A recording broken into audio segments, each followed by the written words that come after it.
Okay, this is a quick video on macro photography, and I realize I keep saying these videos will be quick and they're not, but this one I will do my best to keep it short. So macro photography is extreme close-up photography, usually of very small subjects and living organisms like insects, in which the size of the subject in the photograph is greater than life size. So macro photography is about using special equipment lenses that can focus on something and zoom into something a lot closer than regular lenses can do, which can have the effect of taking something that's very small and zooming in and filling the frame with that small thing so that we can see, so that the viewer can see something they wouldn't necessarily normally be able to see. So as a macro photographer, your goal is not just to take a pretty picture of a small subject, but to present it in a way that is larger than life. 6 key concepts: a focal length, working distance, depth of field, shutter speed, light, and composition. Focal length. So a big part of macro photography is focal length, magnification, and distance, and the controlling of understanding that you're taking a photo of something very small. And there's maybe a tendency to be really close to that subject, so come up really close. So this is my camera lens, and this is the small thing that I'm taking a photo of the tip of this pen, like in the video, in the photo here. So one way of doing it is to take a photo really close with a lens that might have a wider focal length, a smaller focal length, so a wider angle lens, or you could come further back and have a longer focal length and zoom in on that point, if you can see. So you could be close with a wide angle lens or further away with a longer focal length. And the reason why you do that is because it changes the perspective. I should have had another example photo here to show you, but you should know by now with wide angle lenses, when you go up really close to something, it has that distorting effect where what's closest to the lens is really large, and what's further away from the lens starts to really become smaller and has that really wide angle effect, versus using a longer focal length and coming from a distance flattens out that image like this one here. So having an understanding of the type of what perspective you want to have in your image, and then the focal length will determine that. So working distance is something that relates closely with focal length. Working distance is essentially the distance between the lens and the subject that you're taking a photo of. So lenses have a focusing distance, and you usually say it on the side of the lens. It'll usually, like when you grab a lens, and it'll say on the side there, f2.8, blah, blah, blah, blah, and then like 1-1, and then it'll have something that says like 50 centimeters or something. And that is an indication of the focusing distance, so how close the subject, is it to the sensor? How close the subject can be to, I think it's to the camera sensor.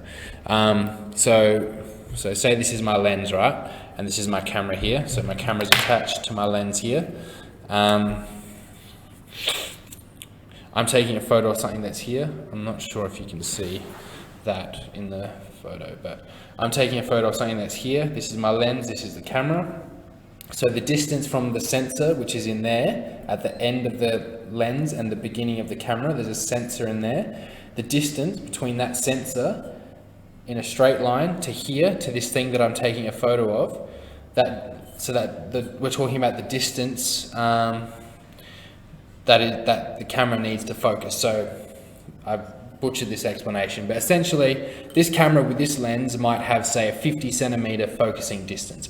That means imagine this is 50 centimeters, then I can take a photo of this thing at this distance, and my camera can focus on it.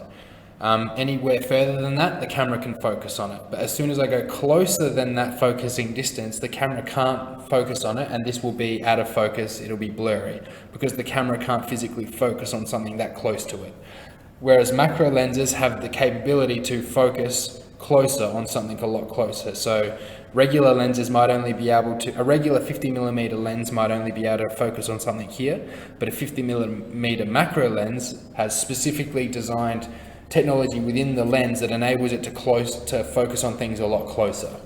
So the working distance refers to the distance between the lens and the subject.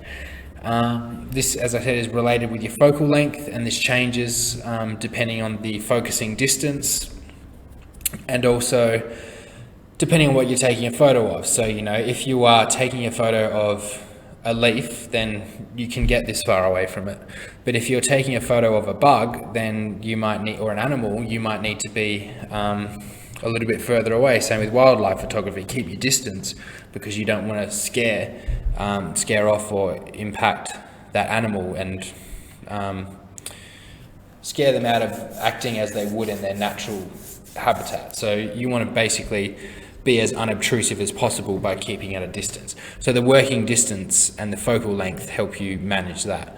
So in terms of tying them both together in a more manageable context, basically having an understanding of what's available to you, with what lenses you're using. Usually the kit lenses on DSLRs have a macro capability, and they're actually not too bad. And also a lot of point and shoot cameras have macro settings on them, which actually work well as well. So having an understanding of the capabilities of your camera and your lenses, and also, if you are a professional and you're purchasing actual macro equipment, then knowing what lenses to purchase. But just having an understanding of how different lenses, how different cameras, and how different items of camera technology have different effects in terms of how close they can focus on something, or how far away they need to be, how wide angle that image is going to be, or how zoomed in that image is going to be. So having an understanding of the focal length and the distance from the subject, and what the capabilities are that are available to you with your camera. So that's those two summed up together. The next one is depth of field, which is again sort of related to the focal length. The problem with macro photography that a lot of photographers have is that when you're dealing with really tiny subjects and you're really close to them, and you're using, even if you have a really large depth of field, a really large, f number, your aperture is really high or low, but you're still taking images that have like a blurry, that like the whole subject is not in focus, like this frog here. That can be because, macro lenses, aside from being capable of focusing on something a lot closer than regular lenses, they're also capable of having a lot smaller apertures. So the f number can go up way higher. So on a regular lens, the f number might only go up to f28.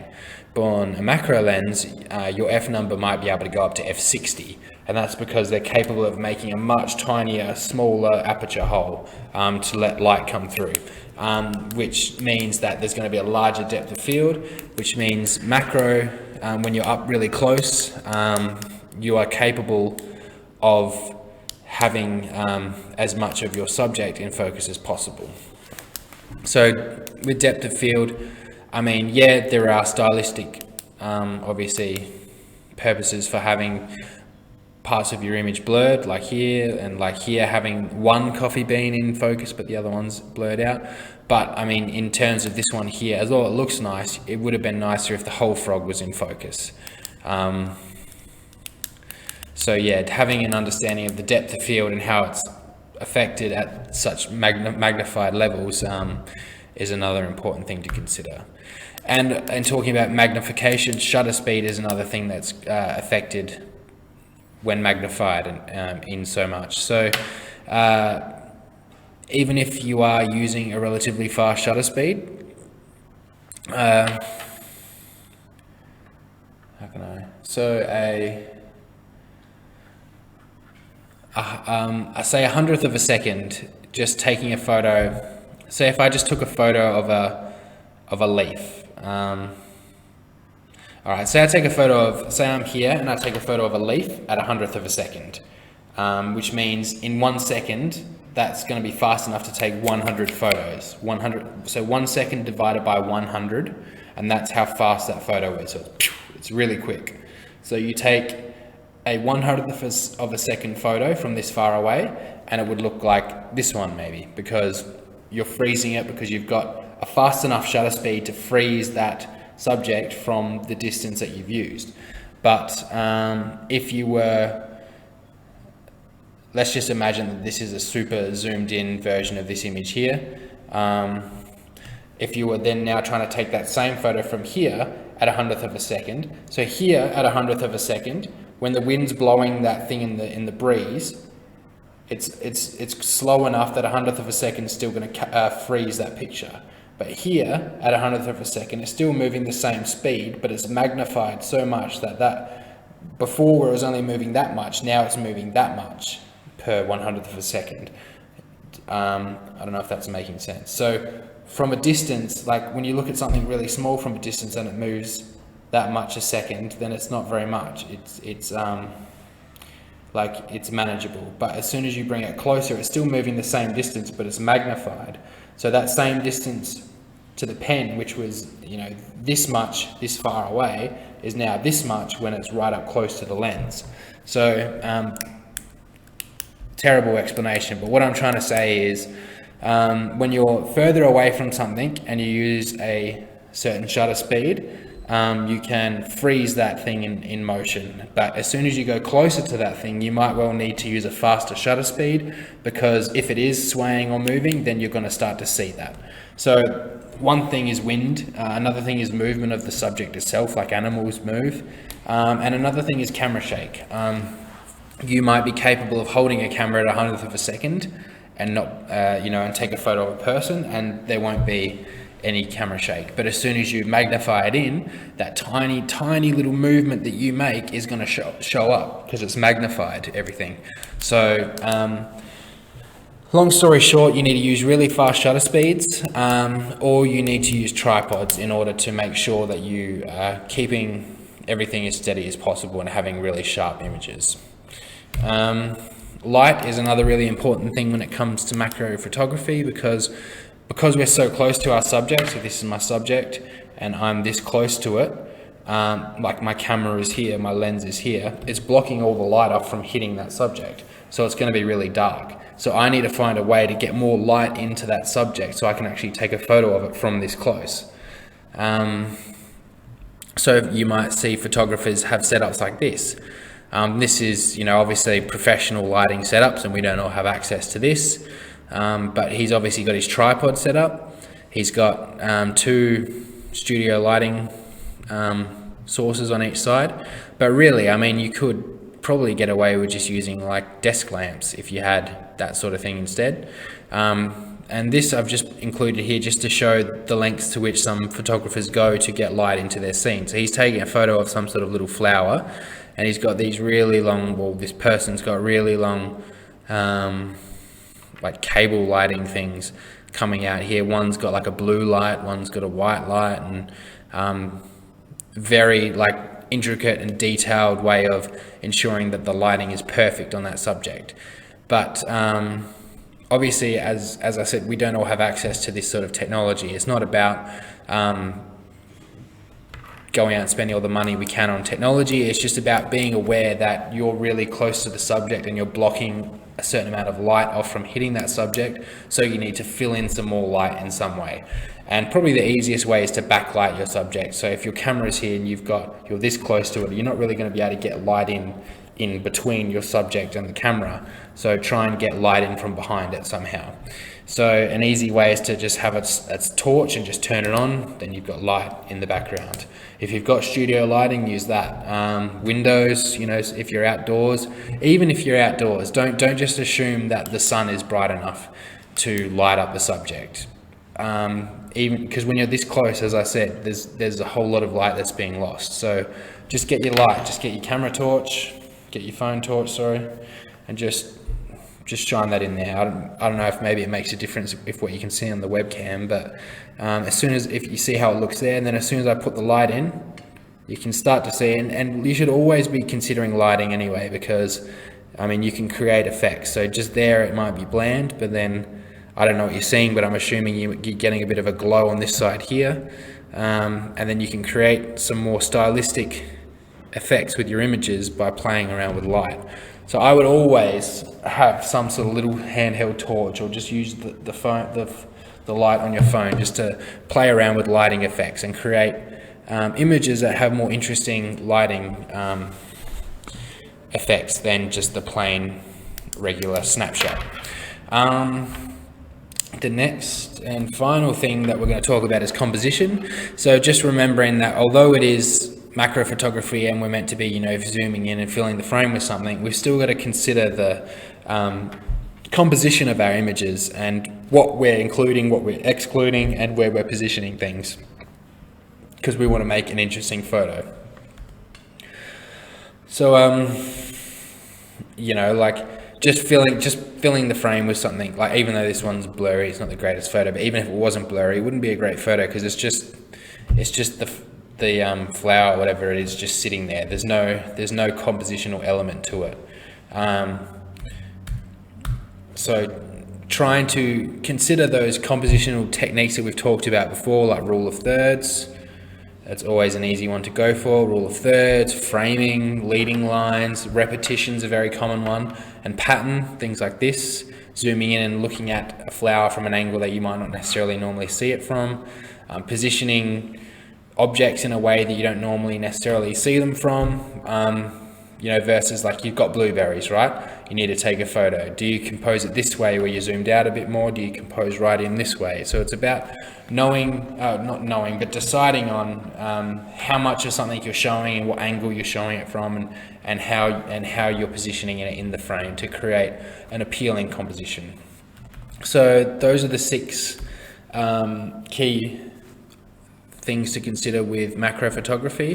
I'll just run through them again. So you've got working focal length, that's the focal length of the lens, and the focusing distance that lens is capable of is the working distance, and how far away you need to be. So those two are tied together in terms of knowing the focal length of your lens and how far away that lens has to be to focus on a subject, but then also being aware of the subject that you're taking photos of, and how close you should be or far away you should be from that subject to take that photo. So then, and just having an ability to recognize those 2 variables and make creative decisions based around knowing those technical things, and then working around them to make it work for what you want to do.